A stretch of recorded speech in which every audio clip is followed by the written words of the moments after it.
प्रश्न नंबर 32 है, जलियांवाला बाग हत्याकांड के समय वायसराय कौन था? उत्तर है लॉर्ड जेम्स फोर्टे। प्रश्न नंबर 33 है, जलियांवाला बाग में गोली चलाने वाला अधिकारी कौन था? उत्तर जनरल डायर। प्रश्न नंबर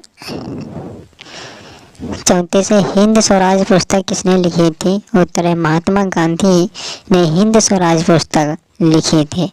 उत्तर है प्रश्न नंबर 35, भारत मेरा जन्मसिद्ध अधिकार है किसने कहा था?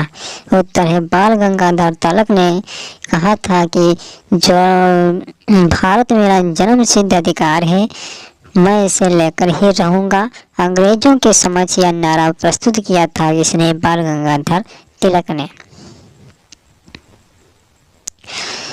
प्रश्न नंबर 36,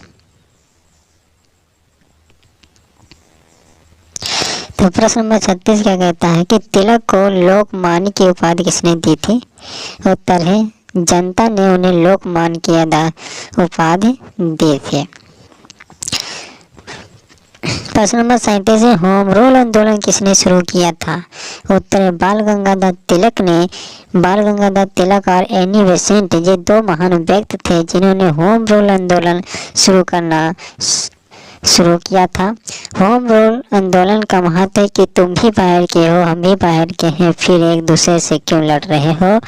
ये बाल गंगाधर तिलक ने कहा था और एनी बेसेंट ने कहा था। प्रश्न नंबर 38 है, साइमन कमीशन कब आया था? साइमन कमीशन भारत में कब आया था? तो साइमन कमीशन भारत में कब आया था? उत्तर है 1928 ईस्वी में साइमन कमीशन भारत में आया था। प्रश्न नंबर 39 है, साइमन कमीशन का विरोध क्यों हुआ? उत्तर है क्योंकि उसमें कोई भारतीय संसदीय नहीं था। ठीक है, साइमन कमीशन में कोई भी भारतीय संसदीय सदस्य को नहीं रखा गया था, इसलिए उन्होंने साइमन कमीशन का विरोध किया। प्रश्न नंबर 40, लाल बाल पाल किसे कहा जाता है? उत्तर है लाला लाजपत राय को लाल कहा जाता है और बाल गंगाधर तिलक को पाल कहा जाता है। बिपिन चंद्र पाल को हम पाल कहते हैं। ठीक है। प्रश्न नंबर 41 है, स्वराज पार्टी की स्थापना कब हुई थी? तो स्वराज पार्टी की स्थापना कब हुई थी? तो 1923 में स्वराज पार्टी की स्थापना की गई थी। प्रश्न नंबर 42 है, स्वराज पार्टी की स्थापना किसने की थी? तो स्वराज पार्टी की स्थापना किसने की थी? मोतीलाल नेहरू ने की थी और CR दास ने भी की थी। ये दोनों मिलकर स्वराज पार्टी का गठन किया था और स्वराज पार्टी की स्थापना की थी। उत्तर हमारा क्या हो जाएगा? मोतीलाल नेहरू और CR दास स्वराज पार्टी की स्थापना की थी। प्रश्न नंबर 43 है, भारत का संविधान कब लागू हुआ था? उत्तर 26 जनवरी सन 1950 को भारत को संविधान लागू हुआ था। प्रश्न नंबर 44 है, संविधान सभा का गठन कब हुआ था? उत्तर है 1946 में संविधान सभा का गठन हुआ था। प्रश्न नंबर 45, भारत की स्वतंत्रता कब हुई थी?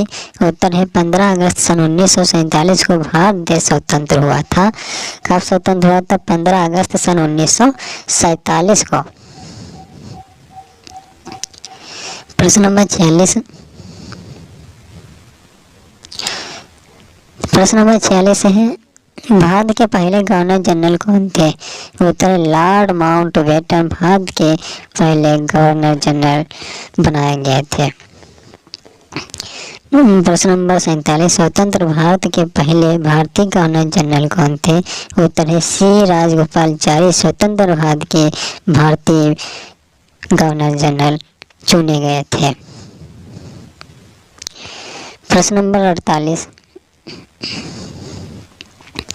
भारत के पहले प्रधानमंत्री कौन थे? उत्तर है पंडित जवाहरलाल नेहरू भारत के प्रथम प्रधानमंत्री नियुक्त किए गए थे। प्रश्न नंबर 49 है, भारतीय राष्ट्रीय ध्वज को कब अपनाया गया? उत्तर है 22 जुलाई सन 1947 को भारतीय राष्ट्रीय ध्वज को, तिरंगा को अपनाया गया था। ये क्वेश्चन बहुत ही महत्वपूर्ण है। तो भारतीय राष्ट्रीय ध्वज को कब अपनाया गया था? तो 22 जुलाई सन 1947 को, 22 जुलाई सन 1947 को भारतीय राष्ट्रीय ध्वज को अपनाया गया था। प्रश्न नंबर 50, वंदे मातरम किसकी रचना है? उत्तर है बंकिम चंद्र चटर्जी या बंकिम चंद्र चट्टोपाध्याय की ये वंदे मातरम की रचना की गई थी। प्रश्न नंबर 51, जनगण मन किसने लिखा था? उत्तर है रविन्द्रनाथ टैगोर ने जनगण मन की रचना की थी। सरफरोशी की तमन्ना अब हमारे दिल में किसकी रचना की है? तो राम प्रसाद बिस्मिल जी ने सरफरोशी की तमन्ना अब हमारे दिल में है, ये रचना राम प्रसाद बिस्मिल ने की थी।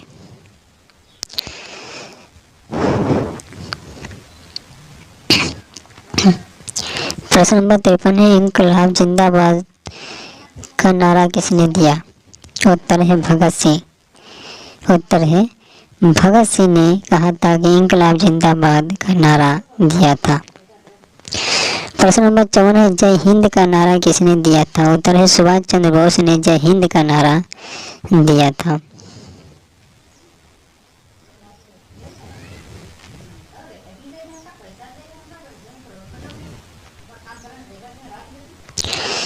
प्रश्न नंबर 55, आजाद हिंद फौज की स्थापना कब हुई?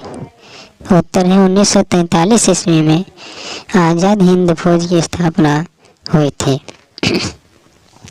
प्रश्न नंबर 56, आजाद हिंद फौज का गठन कहाँ हुआ था?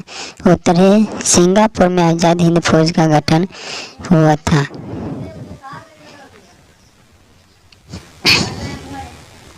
प्रश्न नंबर 57, दिल्ली चलो का नारा किसका था? उत्तर है सुभाष चंद्र बोस ने दिल्ली चलो का नारा दिया था। दे दी हमें आज़ादी बिना खड़ग बिना ढाल किस पर आधारित है? उत्तर है महात्मा गांधी जी ने कहा था। दे दी हमें आज़ादी बिना खड़ग बिना ढाल किस पर आधारित था? तो महात्मा गांधी जी पर आधारित था।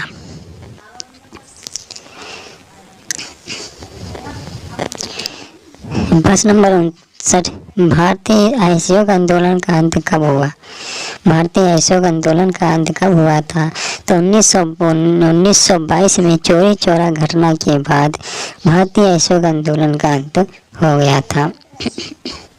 प्रश्न नंबर 60 है, चौरी चौरा घटना कहाँ हुई थी? उत्तर है उत्तर प्रदेश के गोरखपुर जिले में चौरी चौरा की घटना हुई थी। बहुत ही महत्वपूर्ण प्रश्न है, चौरी चौरा की घटना कहाँ हुई थी? तो उत्तर प्रदेश के गोरखपुर जिला में चौरी चौरी की घटना हुई थी।